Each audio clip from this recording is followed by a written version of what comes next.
First of all, what a beautiful chevra. Thank you for having me. One thing you never tell a moil is cut it short. So, you can never start. I had to say a moil joke. But first of all, I just want to say about this amazing Tomer Nagar, which we heard of him, and amongst many other names. I just want to tell you one of the Hasidic ideas about death, about when we actually want to create a memory for someone.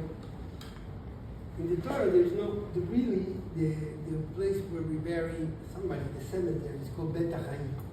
And it's not just to make it sound nice, it's actually because the body is there, but the neshama lives forever. There is really no death to a person.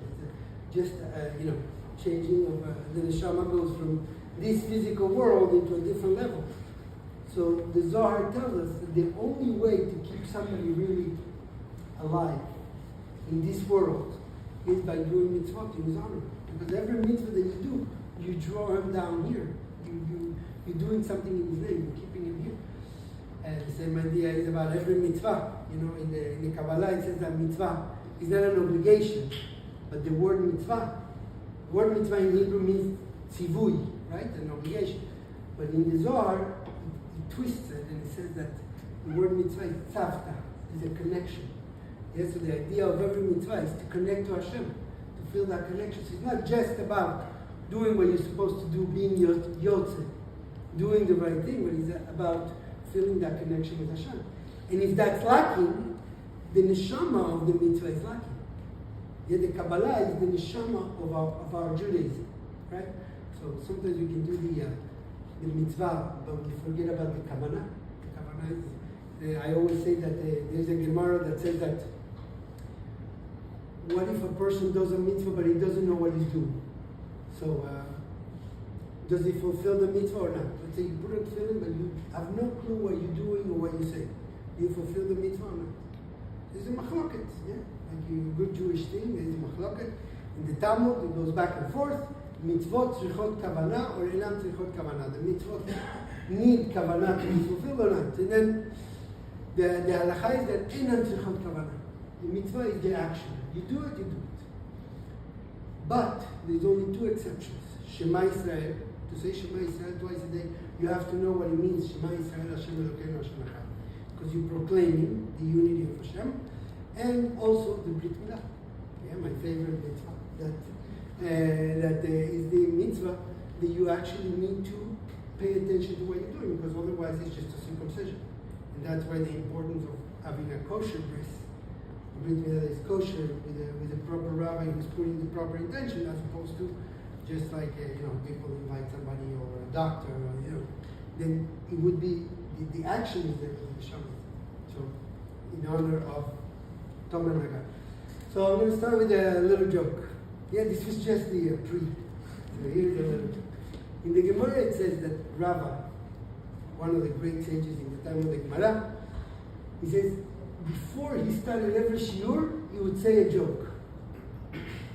And then he says, Ubatche Rabbanan. And the rabbis would laugh. And then he started the shiur. And he says that it was in order to open their hearts to be able to hear the words of Torah. So my question is, why does it say that the rabbis laughed? He should have said, he told a joke. Before every shiur, he told a joke. Why do you need to add Ubatche Rabbanan, that the students laugh? So my explanation is that Ubatche Rabbanan, because even if he said a joke that it wasn't funny, they laughed anyway. So I'm going to tell you a joke, and if you don't find it funny, so you should still laugh, okay? And so the first joke is about Shalom Bayit, which is the first theme of tonight. We're going to talk about two things that are very interconnected, Shalom Bayit and raising of the children. The title was, Why Do Babies Come Without Instructions? Yeah?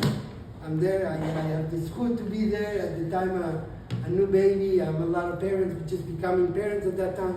And all of a sudden they have a baby and nobody told them, there's no instructions, there's no app for it, there's nothing, everything else you get in life comes with instructions. You get an iPhone, comes with instructions. You get a machine, you get a car, everything comes with instructions. And then all of a sudden they give you a new life and it comes with instructions. So that's the theme of the shir. So to answer the question, why? Because why? So the first joke is about Shalom Bayit.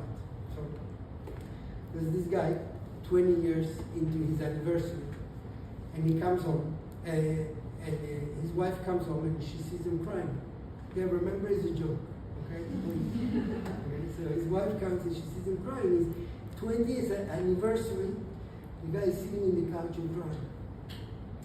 And she asked him, what happened? Why are you crying?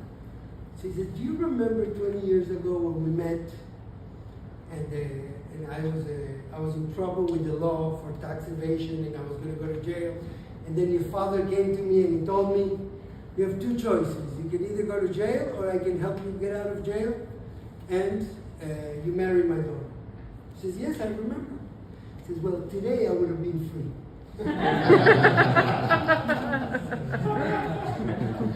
It's a joke. It's a joke. It shouldn't be so Well, I said it shouldn't be so fun, guys. Boys don't laugh. Only the girls do. So anyway, the idea of what I want to tell you, Shalom Bayit, from the perspective of Hasidut and the Kabbalah. What does it mean? You know, we always talk about Shalom Bayit as if it was something like, what is it that you're supposed to do? And there's a million things. And there is understanding and listening and self-awareness and, and going out and not and listening and not listening and how you fight and all these things that we see. But what is the reality of what the Torah teaches us about what Shalom Bayit is? We actually have the word. We have a theme. It's called Shalom Bayit. And I always joke that if you say that you're going to have a class about any other theme, 2 couples come. You say Shalom Bayit, 20 couples come. What happens? It's like, what is that need, that yearning that we're looking for in Shalom Bayit? So Hasidut explains to us that the idea of Shalom Bayit is really understanding, first of all, that we're different. Hashem created us different. So different that we meant to understand that each one is so different than the other, and that's the only way to complement each other. Just as electricity, you need positive and negative, you need opposite energies to create energy, to create light, so too to create a home. Hashem had to bring these two people who are completely different. They think different, they feel different, they express themselves different, they talk different. Every aspect of life is different, and they are the ones who can create a home. And I'll prove it to you. I'm sure a lot of you have had, roommates, of the same gender. So you hang out with a roommate, if he's a bocher in yeshiva or a guy in college, and you hang out with your roommate and your best friends and you hang out all the time. But you never think to yourself, oh, I would love to spend the rest of my life with this guy. Right or no? Yeah, I hope that sounds politically incorrect. But hey, the idea is that why not? Why not? It's because we have that same energy, so we can hang out, we can have fun, we can do everything. But we're lacking that contrast, that crushing, that powerful explosion that happens when it's two separate energies. It goes through. You can have a roommate, you can have a lot of friends from school, from seminary, and then you never think, oh, okay, I would love to. No, Hashem created this in a way that we are separate. And there's actually a pasuk that we say every day in the tefillah. It says that basically that the only reason why a marriage exists, can coexist with two together, is because Kihu Amar Vayeh. Any of you knows this pasuk? It's in Yehi Chevot, in the second paragraph right before Asher. It says Kihu Amar Vayeh. Because Hashem said, and he became a reality. Otherwise, there would be no way that a couple can stay together. And it's actually incredible to understand it. Because once we understand how different we are, how everything about our life is supposed to be different, then we can actually come together and complement. By the way, there's a reason why I didn't bring my wife to this class. She'd start arguing with me. but that's the idea. And there's a story actually. There's a story of Shlomo Melech. Shlomo Melech has very known all over the world, and he met like queens and princesses, and one of the wrong things that he did, that he married too many wives. But basically, Shlomo HaMelech was a great king. It says that his name was Shlomo. Yeah, he married Shlomo. Shlomo was, he says, Shlomo Shmo, ki shalom haya beyamav. He was named Shlomo because he was the only generation in the entire history of the world that there wasn't a single war in the entire universe. Really, everything was in peace. Hashem gave that gift to Shlomo HaMelech, that there was going to be peace. So that's why he traveled, and a lot of queens and this. One of the queens that came to King Shlomo was Malkat Sheva, was the queen of Seba, which some believe that he was in Ethiopia, which is where the Ethiopian Jews come from. Yeah, that's the part of the belief. There's different theories in Israel with the Rabbanut when they were doing research about all the Ethiopian Jews that come. If they come from that tribe, or if they kept it. But that's one of the beliefs, that it comes all the way from Shlomo HaMelech, that they continued their thing, and that's why they're Jewish, because she converted to Judaism. And one of the things that he says, which she was very smart, and she loved to learn about Shlomo HaMelech. So she asks him, like, from the time of the destruction of the Beit HaMikdash, what does Hashem do every day? Kind of like, what does God do? What's his job? So Shlomo HaMelech answered, Hashem yoshev u'mezavek zivugim. Hashem makes couples. That's his full-time job. You ever heard this before? He says that Hashem sits and makes couples. He says, what's the big deal? I can do that too. He says, here I have 500 slaves, males, 500 slaves, girls. Tomorrow, we're going to make shidduchim, we're going to put them all together, and then you'll see how it's not a big deal. It's like basically skirts and pants, right? They say that in the Chabad world. Skirts and pants, she has a skirt, he has pants, that's it. Put them together.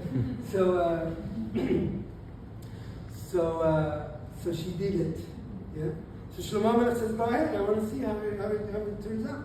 They put the 500 cows, they put him a house to each one, give him everything that they're going to need, and then the next day they came, and they were black eyes, and they were fighting, and they were screaming, and they were fighting, and then all the couples broke off. Even though they were slaves, even though they were, otherwise they would have to steal.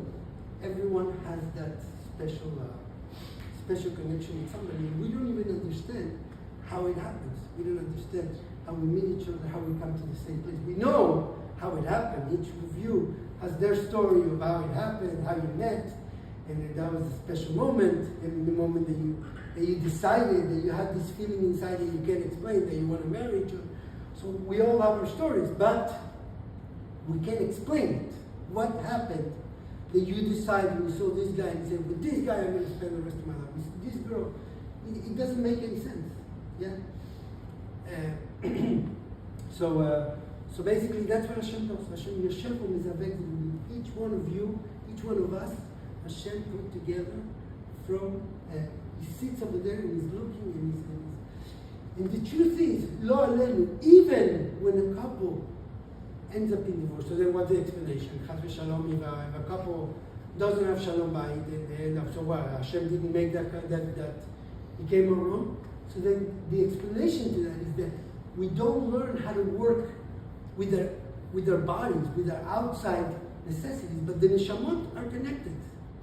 Once you're standing under the chuppah, then the neshamot connect. Yeah? We said it in Asaf's wedding. Yeah, that under the chuppah is like 2 drops of water that become one. The only thing in this finite world that could unite and could become one is fire and water.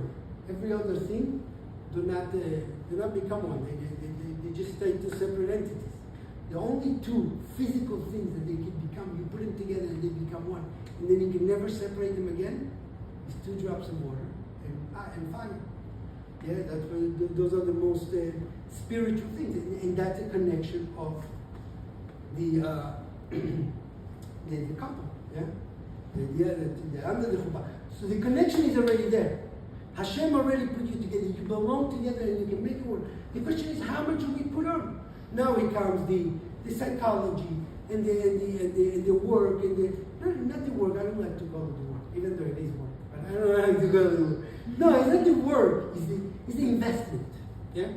When you invest in a job, you look at it. When you put your money because you know that you're going to make more money in a business or you don't look at it as like that's work. You look at it as an investment. It's the investment. Yeah, the water that you water it with. That's what actually makes it work. That's Shalom Bayit. And why is it that it's these two things, fire and water? Why is it that the neshamot are compared to fire and water? Why is it that the connection? And this is the secret of the Kabbalah when it comes to Shalom Bayit. And if you remember nothing else from this year, this is what you can remember. That just by remembering this idea, I think that you will be able to understand the whole idea of the shiur, and also to grab the idea of what Shalom Bayit is. Fire and water is the two types of love and two types of connection that people have. Fire is the passion, is the fire burning, and the connection, wanting to connect. And water is calm and relaxed and cold. Yeah? Water is cold and relaxed and down, falls down. Fire goes up and it's fire and it's hot. Yeah? And it represents the 2 weeks of when a couple can be together intimate. That is the time of fire. That is the connection of fire. And the time of the month that you can be together, yeah, Taharat HaMishpacha, the time that we're not allowed to be together, that is the water, which is that the connection has to be chilled, without the fire, without awakening the passion, but with remembering that this is the time to connect only spiritually and not physically, right? So that's fire and water. And this is what happens at the Chabad. So the two neshamot are connected. Yeah, like we're connected to Hashem no matter what you do. Yeah, and in Chabad, since we were very little, we were taught that the word religious is a bad word. Why? It's not religious, it's Jewish. That's it. This one does this one does that. And that is how we're supposed to look at every Jew. Jewish. Is it Jewish? That's it. Then our idea is to try to inspire everyone to connect more to the Torah, to feel the Judaism. But the Jewish is the connection, it's a natural connection. It's like a child with a parent, the connection is natural. It's natural. You don't have to. So basically, the idea of Kabbalah continues. Yeah. Fire is gevura, is passion, and water is chesed, it's calm. Love and respect. Love and respect are the two wings of a bird that needs the balance to fly, and the two what's it called, the two wings on every prayer. When a person does a prayer, he needs that connection with Hashem. Chesed, love for Hashem, the passion to connect to Hashem. Like, there's a joke about a guy who goes to the Aron HaKodesh. He was having trouble in work. So after the tefillah, he stands by the Aron HaKodesh and he starts screaming to Hashem. He says, Hashem, please, I'm having trouble at work. And anyway, so he starts screaming and he says, Hashem, please help me. I need $100,000 so I can put in my business. So the business doesn't go. So he's screaming, Hashem, I need it. And then next to him, a poor person stands and he starts screaming to Hashem, Hashem, please, I need to pay the rent this month. I need $1,000. So the guy was getting distracted, the businessman. So he takes out $1,000 from his pocket. He says, please don't distract him. Go. And he said, oh. So we all have that connection with Hashem. The connection is already there. We know already that we have that connection. But we need to create the balance between Chesed and Gvura. Chesed and Gvura means Chesed is the love, the feeling of connection, and Gvura is the respect, the distance, the separation. Yeah, in the laws of family purity, in the time that you're supposed to be together, and the time that you're not supposed to be together. In a relationship, in the way we talk, there's a moment of connection and talking in a certain way that is connecting, and then there's the time that is respect and give a little space to each other. Yeah, and in every relationship we need that balance between chesed and gvura, between love and respect. Yeah, obviously if a person has a partner, so the balance is a little different. There's more respect and a little bit of love. Yeah, in the case of a husband and wife, you need more love and 50-50, a little bit more of this, a little bit more of that. But with a child, you also need the two of them, chesed and gvura. People make the mistake of dreaming, especially new parents, I want to give my son, I want to give my daughter everything. I want to give her the world. And the best thing that you can do is to get them to get whatever they want to get. To empower them to get whatever they want to get. Not to give them anything. The less you do, the more happy you make them. I know it's counterintuitive, because you would think that, the more you give them, the more successful they're going to be. And the truth is, the less you give them, the more gvura you're able to have, the better you're raising them, because you're empowering them to be their own person. You're empowering them to become their own thing. And Hasidut, in the Kabbalah, it brings an example just to exemplify this idea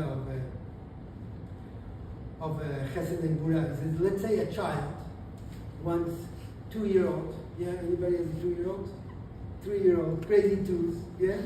So they want a knife. They see a knife that is colorful, orange, and they scream and they want the knife. What do? If you give it to them, they're going to be happy, but you put them in danger. If you don't give it to them, they're going to cry. What do? That's where it comes to chesed and gvura. And this is in an extreme, because you know that with the knife they're going to hurt themselves. But in everything that you do, you have to have the balance. You have to understand. The iPad today, the biggest challenge that we have as parents is to keep the children out of electronics and out of screen time. Yeah, ourselves. Let's put that aside. But our kids, let's talk about our kids. The biggest thing that you can do is to take it away. And yeah, he's horrible and he's hard. I'll tell you a personal story. One of my kids, he knows how to manipulate me. He's the first boy after 3 girls. So he kind of was more spoiled by me, by us, and by the girls, which were like his 3 mommies. So whatever we didn't give him, they gave him.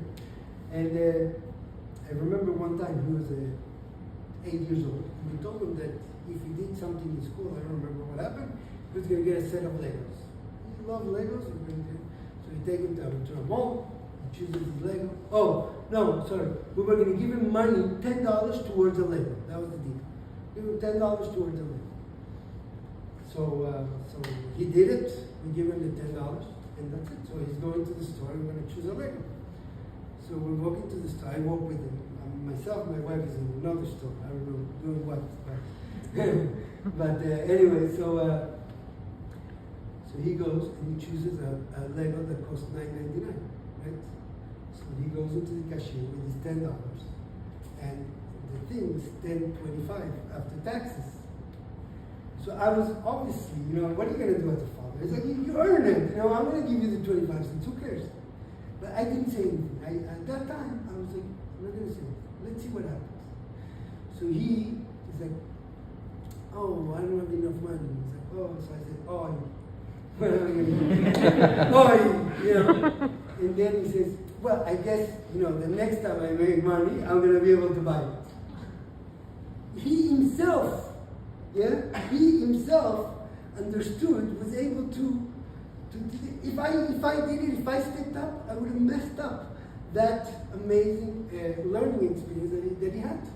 Yeah, and this is what a lot of the things that I want to tell you about as parents is that just don't get in the way. Sometimes our job is just let them be and don't get in the way. Don't try to tell them or to bring solutions to their problems. Just like wait, they will figure it out because you're there as their support. They feel that you're there, and then you just have to be there. And that's it. That's it. And the Chachamim, they say, "Seyar lechokhmah shtika." Sometimes the smartest thing you can do is just wait. Give it a second. In business, they also say that one of the ways to be a good salesman, when a person gives an idea to another, you present the thing. You present your thing and you shut your mouth. Close your mouth. And then the first one who talks loses. Because the other one, the first one who gets uncomfortable and starts talking, he's already lost. Because you said your piece, just be quiet, let it be. Yeah, and it's always but anyway, that was an extra point. So we see over there the balance between chesed and gvura. Yeah, and this is something that we have to learn in our relationships with the other, chesed and gvura. Hashem gave us the tools. He gave us the mitzvah of taharat hamishpacha to learn that. He gave us different mitzvot, different moments that they come, that there is more connection. And even with Hashem is like this. There's a Rebbe, a Hasidic rabbi, that was very into his Hasidim goal to get good jobs, to make it well in the world. That was part of his thing. He said, you're gonna work hard, and then make it. And other Hasidic was less into that. It was like more, just work whatever you need to for your life, and don't invest so much in gashmiut, right, in the physical life. So this Rebbe, one of the Hasidim came to ask him. There's a week that we read Parashat Shirah. We read the Parashat Shirah, and it says that whoever reads it on that week, on Tuesday, when we read the Parashat Shirah, whenever you read it, is Sgula for Parnasah. Yeah, like me and others, Sgula for Parnasah. So he comes to the Rebbe and says, Rebbe, at what time of the day should I do the prayer for Parnasah? So the Rebbe says, before 9 a.m. She says, why before 9 a.m.? Because he says, because after 9 a.m. you should be working. You do the tefillah for Parnasah, but then you have to go to work. Yeah, and we see it actually in the parasha of this week, that it talks about the planting of the Shabbat of the earth. That 6 years you will work the land, and the 7th year should rest. Same idea. It says, "Uberachecha Hashem Elokecha bechol asher taseh." Hashem will bless you in what you do. You have to do it. So in Shalom Bayit is also the same thing. Is Uberachecha Hashem Elokecha. The Shalom Bayit is a half your work and a half of blessing for Hashem. Some people, it's true, in some couples, they have it more easy. The connection is more natural, and they automatically connect, and they understand each other, and they speak the same language. They come from the same background. And some people don't. By nature, is less, in the physical aspect of ourselves. So you have to work hard. You have to do what you have to do. The same way as a person who got his parents to put him a store of $1 million, and he has to make money out of that. And the other one has to start from scratch. We all have different challenges. We all have different shlichut. But the same thing is for everybody. The Shalom Bayit will be blessed according to the amount of work that you put in it. Just as in your job, you have to have the emunah, that Hashem will bless you. You need blessing. Many people know that you can work on a certain, some people work, the same two people, they work in the same business, and one of them makes it and the other one doesn't. And at one point in life, you're successful, and at one point you're not. And in one business you are, in one business, and sometimes you lose, sometimes you win. The idea of it is to have this balance. To create the tefillah, the prayer to Hashem, the connection, and then to do the work. Yeah? Shalom Bayit is to work on the things that you need to work, and to go out. One of the things that is one of the halachot that not many people know about, that very, very much for you young couples, is that in the halacha of Shalom Bayit, when he talks about sexuality, because there's not that many books who talk about sexuality that are open to the public. A lot of those books are hidden, and the Chatan teachers, the people who teach, so they learn in order to give shiur, but it's not like something that we have books about. And in one of the books that I teach at Chatanim for the wedding on Shalom Bayit, it says, thank you. It says that it's a mitzvah for every couple to go out at least once a week. It's a mitzvah, it's an obligation. Chachamim say every couple should have to take once a week. And the way he talks about it over there, he's not about going to a restaurant so much, which anyway does, but he talks about it over there, the way he brings it in halakha. 100 years ago, it says you have to go for a walk, for how do you say, paseo, for a stroll, for outing.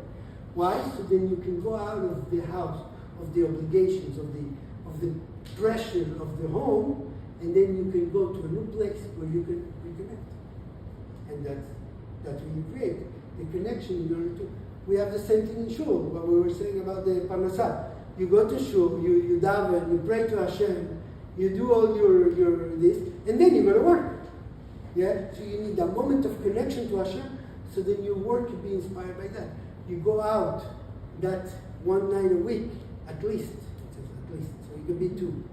But one night a week has to be that every couple goes out. So then you can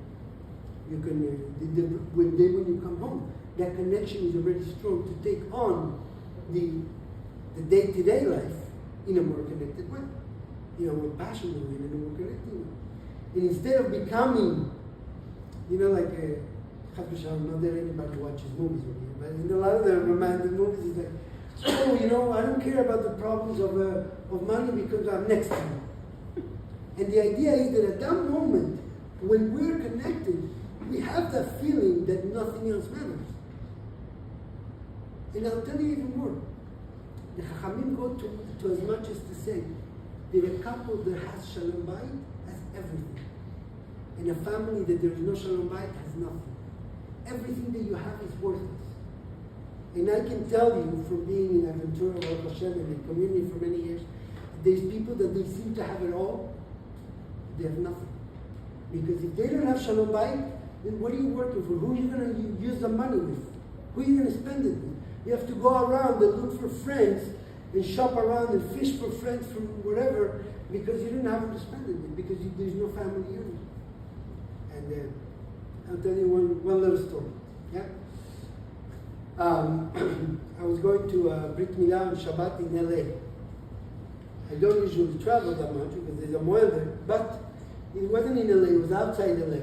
There was a couple that was from here, and I did their wedding, and I was very close to them, and I said, doesn't matter, Shabbat, you can't bring a moel because the moel couldn't come to stay on Shabbat. I said, fine, so then it works, so I'm going to go on Friday, I come on to Shabbat, and it works, and so that was the furthest in America that I went. But anyway, so I'm going there, and it was in a beautiful Sephardic shul, and we sang, and it was really an incredible energy. And then at the end of the bris, I see that one of the guys was like the shamash, was like putting the books away, putting the things away, he was cleaning up. So he tells me, he says, Rabbi, if you want after Shabbat, I'll give you a ride, and I'll take you to the airport. So yeah, of course, I thought he was an Uber driver or somebody in the community that was going to do it, and I was going to pay. So fine. So I said, yes, of course, thank you very much. So right after Shabbat, 2 minutes after, he's parked right outside. I'm going to, we start talking in the middle of the way, and I said, he comes to pick me up with a Porsche. So I thought, the shamash with the Porsche. I guess he's a good shul, And so he said, what's your story? So he tells me, he says, I'm the shamash. He says, because I chose. He says, the truth is, I used to own 7 buildings in LA, downtown LA, 7 office buildings, and very Baruch Hashem, I was doing great. He says, there was nothing to do with the Judaism, with the practice, and I wasn't doing anything, and then, got married, we started having children, the kids started growing up. He says the kids, each one was with their friends. I didn't see them the entire week. I never saw them. And my wife was also with her friends, and then eventually we went our separate ways. It had nothing to do with each other. He says, I was on top of the world. I had everything. He says, you don't understand. One of the things that he told me impacted me very much. He says, you don't understand. He says, you think that having money is the greatest thing. You know, oh, you have money, you can give tzedakah, you can do. The amount of challenge in Yetzer Hara that gives, that brings you the challenge that they put in front of you as a human being to have that amount of money, it's incredible. You can't overcome it. He says they don't bring you, you don't have to go out to look for a sin, for something wrong. He said they bring it to you, they push it into you. Little drugs, the women, and this, and that. He says everything. He says every time I went with a client, they gave me as gift, they sent me people, they sent me women, they sent me everything. He says it was mamash a disaster. He says you couldn't even get out of it even if you wanted to because everything is pushed on. So he says one time, he says I come to this synagogue and I came for a bar mitzvah. And the rabbi, after he saw me, he met me, he said, Shalom Aleichem, he says, would you like to stay after the synagogue to put the chumashim away? That's it, that's what he asked him. Would you like to stay with me to put the chumashim? He says, the moment that he was taking the chumashim and putting them in the bookshelf, he says, I felt this peace that I never felt in my life. It's crazy. By putting chumashim in the bookshelf, by cleaning up the shoes, he says, you don't understand this. So he said, I'm going to come every week. He started coming every week just to put the books away. He didn't come to the tefillah. He didn't come to the Torah. He came just at the end with his card to put the books away. Oh, he says, by then, he says, 3 of his buildings, he had a partner that he took, and this partner bankrupted the buildings to take the money in cash, and then, and he was only left with 3. Only, yeah? Only 3. So he says, but he was going through a lot of anxiety and anger and resentment and everything. He says, I go to the shul to put the books away, and he's like, my Gan Eden. He's like, my moment of peace. So he started going, and then he started going earlier, and obviously, story short, he says he started doing Shabbat. And then he started doing Shabbat. He told his wife, he told his kid, Shabbat, we don't have the thing. And he started, and he says, you can bring your friends. And they brought their Goyish friends, and they brought it, and he was having a Shabbat meal. And he was starting to become a thing. And then, and then they started Shabbat morning, and then this, and then that. He says, you don't understand. He says, I'm not worried about the money. He says, I got to the point that I went to my partner and he says, thank you for stealing from me. Because of you, I'm a happy person. He says, he got to that, and there's a pasuk actually, David HaMelech said with so many haters that he had, he said a pasuk, he said, Odecha Hashem ki anafta bi. I'll get to the point that I will thank you Hashem for all the bad things that you did to me. The time comes that we're able to acknowledge how the bad, the things that seem bad, is actually good. So he says he went to the guy and he told him, thank you for bankrupting me. Thank you for bringing me to that place of desperation, because from that came my Yeshua, from that came my yes, and then he started, he says, now my family is this. So this story was to show you that a person can have it all and he has nothing. And he can have little or he can have normal. And if he has a peaceful home, Shalom Bayit, is the greatest bracha there is. And it's really like that. And I'm telling you, as a Moel who is in touch with a lot of young couples, and they call me sometimes, when I always say that couples call the rabbi, for what's it called, when you need a miracle, after they crush each other, and they went through all the therapies and through all the bad advice and everything. Then they come to the rabbi for a miracle, but still they come, and I hear it, and I'm telling you, most of the problems in life is because there is no Shalom Bayit.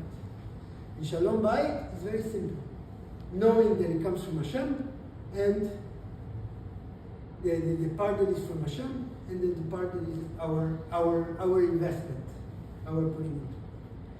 And from that, we're going to go to a little bit about Chinuch, which connects to Chinuch. And Bezrat Hashem, that this should be Leilun Nishmat. Tomer, do we know what's his mother's name? Tomer? No. Tomer, what's his last name? Tomer Nagar. Should have a Yad Neshama with all the other Chayalim. And this should be a time of Yeshua for all of the Jewish people, for Am Israel and for our Shvuim. We should sing the Simon Niflaot. So the title of the class was something that I like it because I came up with it. And kids come with our instructions. And the reason is, I was thinking about it. I said, how come? There's so much out there, there's so much instruction, there's so many books of parenting and what to do, and yes, to do this, to do that. How do you know at the end of the day what to do? And according to Kabbalah, it says, Chanoch lana Rabbi Darko, which means you will do it according to what you are. The more you work on yourself, the more automatically you give them. You don't have to teach them anything. You don't have to tell them anything. You just have to be. Yeah? That's what it is. Is to be a dugma chaya, to be a living example. Whatever you want your child to be, that's what you become. If you want to become that person who is kind, who is always looking out for others, then your child is going to learn the values. Another part of the Kabbalah of the Torah, he says that one of the klalot, there's a parasha that is full of curses, right, to the Jewish people. And it says over there, why is Hashem going to send you all these curses at the end of parasha Tekef? Very, very rough. Actually the way we do it is that the Baal Koreh, the one who reads the Torah, he reads it very quietly. Nobody is called up to the Torah for that aliyah. Just the person who is already there, he goes up because we don't want to invite anybody for that klalot, for the curses, what would happen to the Jewish people. So then we stand over there and we read, and then it ends up saying like this, all this is going to come, all these klalot, they were horrific things, all these klalot are going to come, תחת אשר לא עבדת את השם אלוקיך בשמחה ובטוב לבב. Because you didn't serve Hashem with joy. It doesn't say because you didn't serve Hashem. It doesn't say because you didn't keep Shabbat. It doesn't say because you didn't keep kosher. It doesn't say because you didn't put on tefillin or pray the way you have to, or you went to the minyan. Or it says because you didn't serve Hashem with joy. That's what it is at Dugma Chaya. You want your children to love Shabbat? Love Shabbat. Sit in the table. Prepare a little bit before. Have something to say at Dvar Torah. Have something, a story, a song. Learn a song. Something that you can do that will bring a simcha to your table. If your Shabbat table is depressing, what do you want them to see? What are they going to get? You don't have to teach them anything in the Shabbat table. You have to live the Shabbat table. Yeah, be there, and then your child will live. Dugma Chaya. Babies come without instruction because you don't need any instructions. You have it all inside of you or your neshama. All you have to be is be the best that you can be. Bring out that neshama. Bring out that fire within you, and then automatically you're going to know what to do. You don't need any therapist. You don't need any counselors or any of this to tell you what to do. You will know what to do. Because what? Because you have it already inside of you. You put on tefillin, your son sees you put on tefillin. He sees you doing Shema, he sees you doing Shema. So then he sees that when you're doing Shema, you're doing Shema. And it's not only about mitzvot. It's about the way you sit with each other. It's the way a couple sits for breakfast with each other. The child wakes up and he sees the parents sitting at the table in the morning having a coffee. If that happens in the ideal world. Yeah, I went once to do a visit one of my nephews in Mexico City, and he was telling me how was my morning. I said, my morning is like waking up. My wife takes the kids to that side of town, then I take the kids to this side of town, and then at 10 o'clock finally after minyan, exhausted, sweaty, you come to work. Not in my case, I bring me up. But I'm saying this is the life, right? 10 a.m., 9:30 a.m. you come out of breath after tefillah, after everything. He said, over here, you wake up at 8 a.m. The lady that works in the house, she already made breakfast for everybody. You have a coffee waiting for you. Then she dresses the kids. Then she takes them to school. We all go to Mexico afterwards. Anyway, so she said, it's like at 9 a.m. you're fresh to start working. You go in like a chafla. It's like anyway, but it's a different kind of avodat Hashem, But actually, the Rebbe called Miami the Yerushalayim of the Galut. Yeah, the Rebbe told the first Chabad Shaliach, he said, Miami will turn into the Yerushalayim of the Golah. And he didn't believe it because 50 years ago there was nothing here. It was a midbar shamen. It was a desert in Jewish life. And today, Baruch Hashem, So he said that he was going to turn into the Yerushalayim of the Golah. for the Latins who are around here, we know that this is the capital of Latin America. Miami is the capital of all the Latin American countries. This is the capital. Yeah. So anyway, so this is the idea. The idea is that the kids don't need any instruction. They need you to bring out the neshama. How do you bring out the neshama? Torah, tefillah. Every mitzvah that Hashem gave us is in order to ignite our neshama. Once you ignite that neshama, once you live with that passion, once you live happy and joy and full of energy and everything, then you don't need to teach him anything. I promise you, you can just never tell him a word and he will be great. Why? Because he and she, from both sides, from the women and yes, Baruch Hashem, we have a life that is very full of challenges and full of this and full of that. And that's why we have the gift of the Torah. That's why we have the gift of Shabbat. Is a day to reconnect. That's why we have the gift of Yom Tov, of the Chagim, of the parties, of the Britot, of the Chatunot, of the moments to reconnect with ourselves, to reconnect with others. The dates now that we're going to start going once a week, So once you have all that, once you live with your neshama ignited, automatically you don't have to teach him anything. And nobody has to tell you what to give to your child because you already feel it. You feel that connection and you have it and you can give it to him. And you can give it to him and her. And this is the bracha that I want to give you all. That the two brachot is Shalom Bayit, which is the bracha that I give at every Brit Milah. When the couples come, he said, the main bracha that I want to give you is Shalom Bayit. And I'll tell you, one of the times, Shavuot is the time it's called the Kinus HaRabbanim.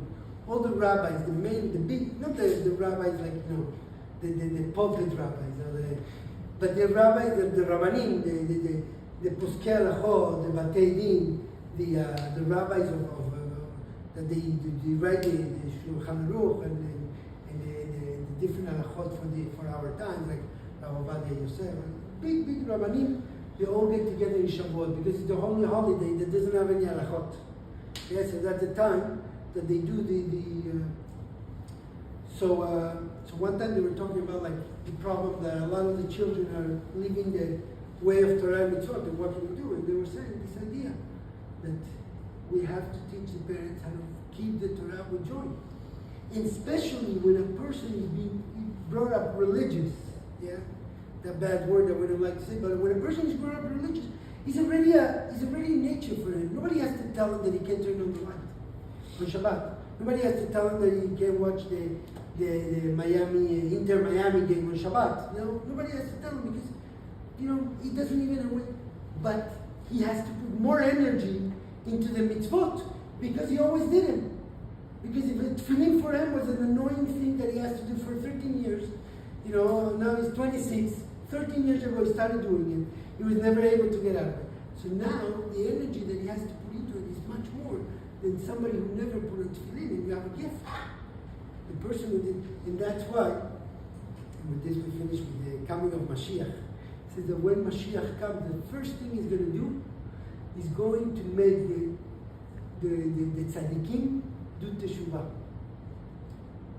First thing is going to do, that's what the Zohar says. Ata le'atvaya tzaddikaya v'tiyuvta. He will bring the tzaddikim to do teshuvah. Nobody understands. What does that mean?